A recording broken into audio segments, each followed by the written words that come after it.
Radio Gambana Live Report.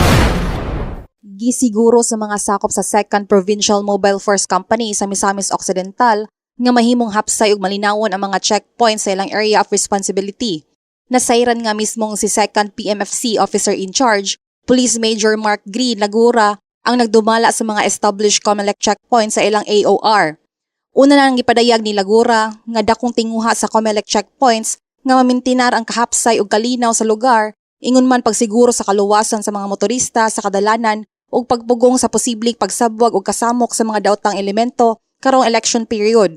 Magpadayon ang hugot nga pagpatuman sa kapulisan sa COMELEC checkpoint dungan sa pagpatuman sa election gun ban hangtod June 11, 2025. Kini aron masiguro usab nga walay bisan usa nga makagamit sa ilang mga armas panahon sa eleksyon. Nasayran dinhi sa Northern Mindanao, mukabat sa 22 nga mga lugar ang gikonsiderang mga election areas of concern.